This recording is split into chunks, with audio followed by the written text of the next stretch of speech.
रमेश आणि कविता दोघेही मोलमजुरी करून आपलं घर चालवायचे. दिवसभर दुसऱ्याच्या शेतात काम करून कसं तरी त्यांचा घर खर्च भागायचा. परिस्थिती हालाकीची होती. तरीही कविता आपल्या नवऱ्याला, आपल्या संसाराला हातभार लागावा म्हणून तीसुद्धा दुसऱ्याच्या शेतात काम करायची. त्या दोघांना 2 मुली होत्या. मोठी रंजना 5 वर्षाची झाली होती आणि लहान 3 वर्षाची होती. कविता आता 3ऱ्यांदा प्रेग्नेंट होती. रमेशला आता 3रा मुलगाच हवा होता. मुलासाठी त्यांनी देवाकडे खूप नवस केले, खूप ठिकाणी पूजा केली, पण मुलगा की मुलगी ते आपल्या हातात नसतं. रमेश तसा थोडाफार शिकलेला होता. त्याला मुलगा त्याच्या म्हातारपणात आधार म्हणून पाहिजे होता. मुली तर दोघीही लग्न करून आपल्या आपल्या घरी जाणार आणि मुलींच्या शिक्षणाचा खर्च, लग्नाचा खर्च त्याला परवडणार नव्हता. हाच विचार करून त्याच्या मनात घर करून बसला होता. पण जे विधिलिखित आहे तेच होणार. कविताला आता एका सरकारी दवाखान्यात डिलिव्हरीसाठी नेण्यात आलं. कारण प्रायव्हेट हॉस्पिटलचा खर्च करण्याची रमेशची परिस्थिती नव्हती. रमेशच्या मनात फक्त मुलगा व्हावा म्हणून जप चालू होता. आणि सायंकाळी 5 वाजता कविताची डिलिव्हरी झाली. बाळ आणि बाळाची आई एकदम सुखरूप होते. सिस्टर त्या बाळाला घेऊन बाहेर आली. रमेश पळत त्या नर्सकडे आला. "मॅडम, पेढा ना?" असं खूप खुश होऊन बोलला. नर्स बोलते, "पेढा नाही, तुमच्या घरी लक्ष्मी आली." रमेश मुलीला हातात घेऊन फक्त त्या बाळाकडे खूप नाराज नजरेने बघत असतो. गोरीपान पोर होती, चिमुकले हातपाय हलवत होती. रमेशला खुश पण होता येत नव्हतं आणि दुःखीसुद्धा होता येत नव्हतं. कारण जे झालं आहे ते स्वीकार करायला लागणार होतं. तेवढ्यात एक 60-65 वर्षाची आजी रमेशजवळ आली. "एवढा का नाराज झालास?" आणि त्या आजी रमेशची चौकशी करायला लागल्या. "तुला दुसरं काही मूलबाळ आहे का?" "हो, आहेत.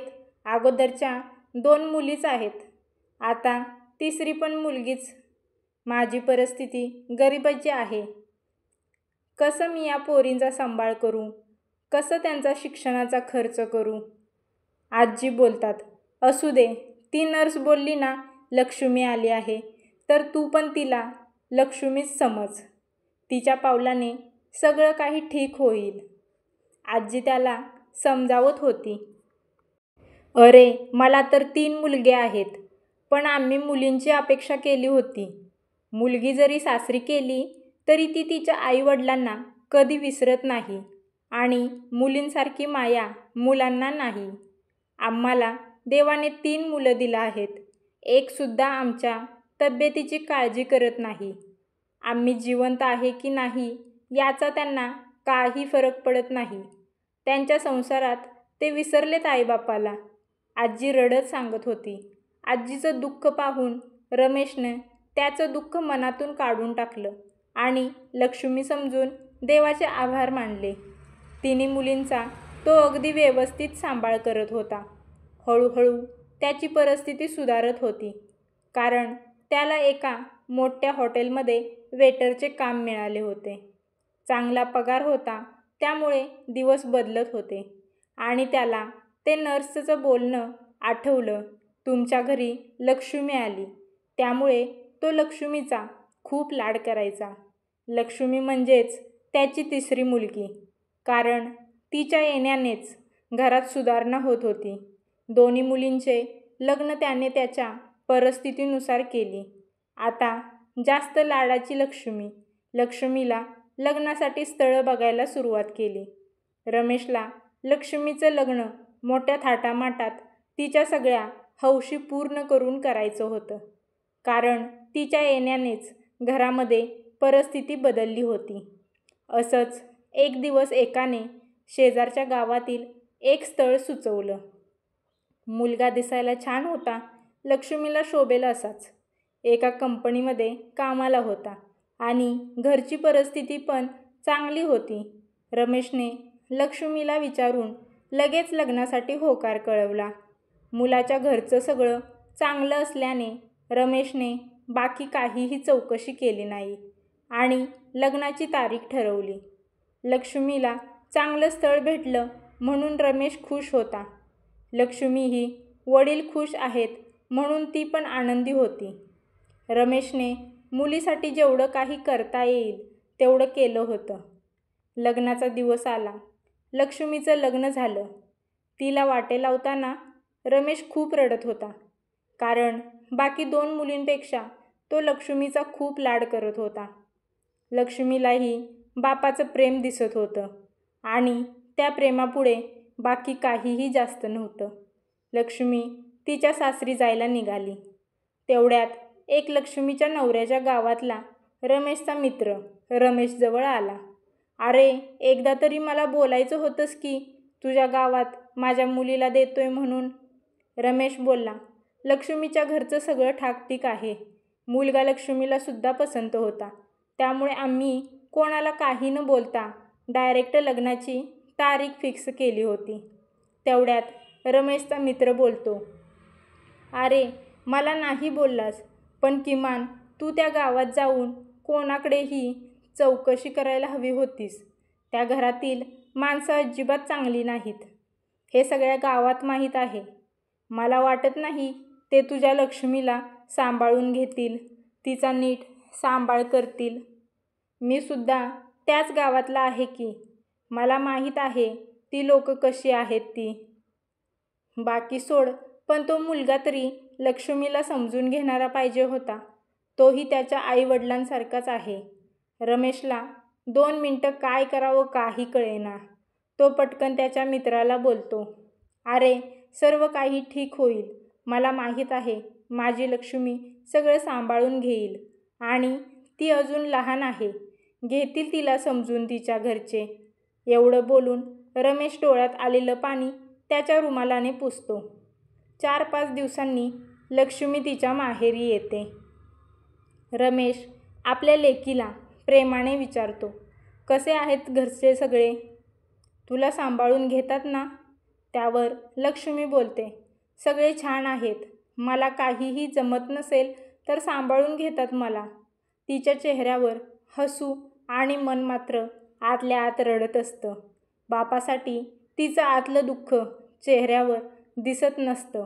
रमेश खुश होता म्हणून तीही खोटं खोटं हसू चेहऱ्यावर आणत होती.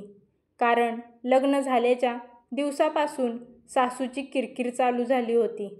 नवरा अधूनमधून टोमणे देत होता. 2-3 दिवस राहून लक्ष्मी परत तिच्या सासरी गेली. आता तिच्या खऱ्या संसाराची सुरुवात झाली. तिला तिच्या सासूने संध्याकाळी स्वयंपाक करायला लावला. तिने कधी घरी पूर्ण स्वयंपाक केला नव्हता. कारण तिला अजून 2 बहिणी होत्या. त्यामुळे तिला जास्त करावं लागत नव्हतं. आता जसं जमल तसं तिने सर्व जेवण बनवलं. संध्याकाळी जेवण करताना आमटीमध्ये थोडं मीठ जास्त झालं होतं. भाकरी थोड्या जळाल्या होत्या. सासूने पुढे आलेले जेवण लक्ष्मीकडे रागाने भिरकावून दिलं. नवरा म्हणजेच सुनील ताटावरून उठून गेला. आता मात्र लक्ष्मीला खूप रडू आलं. सासऱ्यांनी 4-5 घास कसे तरी खाल्ले आणि हात धुवून ते सुद्धा उठले. हे लोक जेवणाचा काय एवढा रागराग करतात? कोणीही काहीच बोलले नाही म्हणून लक्ष्मीने उठून सर्व जेवण गोळा केले आणि ती सुद्धा ताटाच्या पाया पडून उठली. सगळेजण जाऊन झोपले. लक्ष्मी ही भांडी वगैरे आवरून तिच्या रूममध्ये गेली आणि तिच्या नवऱ्याने तिला रागाने विचारलं, तुला तुझ्या आईने जेवण करायला शिकवलं नाही का? तू आम्हाला रोज असंच उपाशी मारणार? नाही हो, मला जास्त स्वयंपाकाची सवय नाही. हळूहळू सवय होईल. मी रोज चांगलाच स्वयंपाक बनवेल, लक्ष्मी पटकन बोलली. लक्ष्मीचा नवरा काही न बोलता झोपून गेला. लक्ष्मीला खूप वाईट वाटत होतं, कारण तिच्यामुळे कोणीही जेवलं नव्हतं आणि ती पहिल्यांदाच स्वयंपाक बनवणार होती. तर सासूबाईंनी तिला जेवण करताना अजिबात मदतही केली नाही. त्यामुळे तिला वाईट वाटत होतं.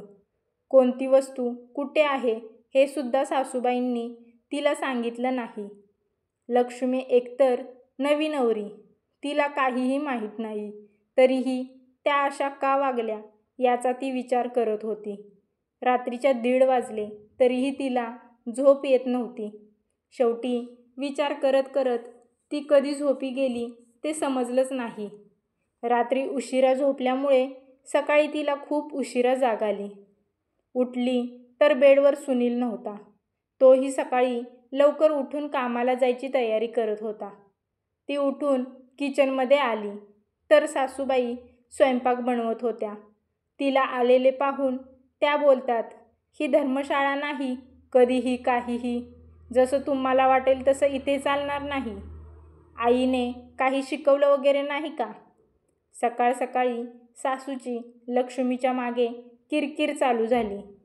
हो, उद्यापासून मी लवकर उठते, एवढं बोलून ते आंघोळीला जाते. पटकन आंघोळ करून येते आणि सुनीलचा डबा भरायला घेते. तेवढ्यात सासूबाई तिथे येतात. राहू दे, मी भरते डबा. आता जेवण बनवले म्हणजे डबा भरायला मला काही जड जाते का? असं बोलून लक्ष्मीच्या हातातून त्या डबा ओढून घेतात आणि स्वतः भरू लागतात. लक्ष्मी तिथून उठते आणि भांडी घासायला घेते. तेवढ्यात कामाला निघालेला तिचा नवरा तिला टोमणा मारतो. ते तरी काम नीट जमते का बघा, आणि तो ऑफिसला निघून जातो. आत्या मामा नाश्ता करून बसतात. आबोली मात्र तशीच उपाशी असते. पटपट सगळी कामे करत असते. कपडे, फरशी, भांडी हे सगळं होईपर्यंत तिला 1 वाजलेला असतो. आत्या जेवण करूया का? लक्ष्मी एकदम हळू आवाजात सासूबाईंना विचारते. मला नाही अजून भूक लागली, थांब अजून तासभर, असं म्हणून त्या बाहेर जाऊन बसतात. लक्ष्मी मात्र भुकेने खूप व्याकुळ झालेली असते. तिला पटकन तिच्या आईची आठवण येते. आई आधी काहीतरी खायला लावायची आणि मगच बाकी कामे करायला लावायची. इथे मात्र उलटच होतं. इकडे रमेशला त्याच्या मित्राने सांगितलेलं लक्ष्मीच्या घरची माणसं चांगली नाहीत याचं रमेशला खूप टेन्शन येत होतं. पण लक्ष्मी मात्र कधीही रमेशला सांगत नव्हती. एके दिवशी रमेश तिला फोन करून विचारतो, बाळा कशी आहेस? खुश आहेस ना? सगळं ठीक आहे का? ती सगळ्यांची उत्तरे एकदम हसत हसत देत होती. रमेशला समजत नव्हतं ती खोटी का बोलते. सगळं ठीक नसूनही ती ठीक आहे असं का सांगते. त्याला खूप वाईट वाटत होतं. एके दिवशी रमेश आपल्या लेकीच्या घरी जाण्याचे ठरवतो. तिला काहीही सांगत नाही. अचानक तिच्या घरी जातो. त्या दिवशी लक्ष्मीचा नवरा म्हणजेच रमेशचा जावई घरीच होता. गाडी लांब एका झाडाखाली लावतो आणि रमेश चालत घराजवळ जातो. घराच्या बाहेर पायरीवर थांबतो तर त्याला आतून काहीतरी आवाज येत होता. जावई लक्ष्मीवर ओरडत होता, तुझ्यावर तुझ्या आईबापाने संस्कार केलेत की नाही? तुला कुठलीच गोष्ट जमत नाही. माझंच नशीब फुटकं म्हणून तू मला भेटलीस. हे सगळं बाहेर उभा राहून लक्ष्मीचे वडील ऐकत होते. हे ऐकून त्यांच्या डोळ्यात पाणी आलं. आतून लक्ष्मीचा रडण्याचा आवाज येत होता. ती बोलत होती, अहो, आईबापांनी माझ्यावर चांगलेच संस्कार केलेत. तुम्ही त्यांना दोष देऊ नका. माझ्याकडूनच चूक होते, कारण माझ्यासाठी हे सगळं नवीन आहे.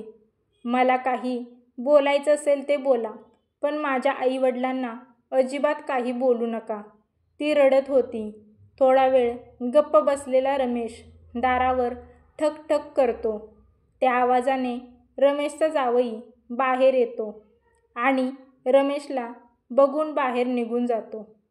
लक्ष्मी आपला रडका चेहरा लपवत, "बाबा बसा, या. अचानक का आलात? सांगितलं सुद्धा नाहीत. एखादा फोन तरी करायचा." लक्ष्मी तिच्या वडिलांना बोलत असते. "बसा, चहा करते मी," असं बोलून आतमध्ये जाते. चहा करून ती चहा घेऊन येते.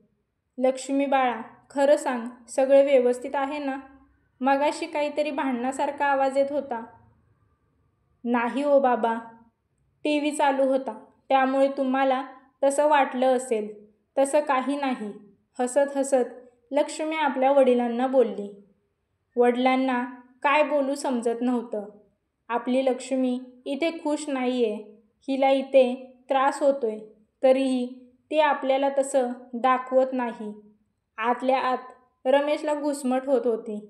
आपल्या एका चुकीच्या निर्णयामुळे आपल्या मुलीच्या आयुष्याची अशी अवस्था झाली होती. "चल बाळा, येतो हां. काळजी घे स्वतःची." आईने विचारलं तर काय सांगू? "कशी आहेस तू?" "आईला सांगा, एकदम मजेत आहे मी.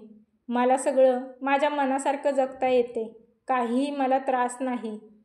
रमेश तिथून तसाच निघून जातो. जाताना खूप रडू येत होतं, पण काय करावं समजत नव्हतं.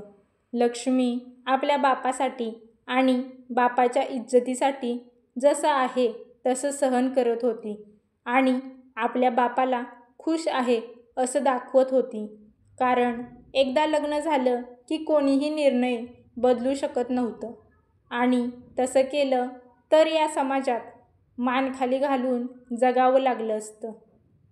बाप लेकीचं नातं असं असतं.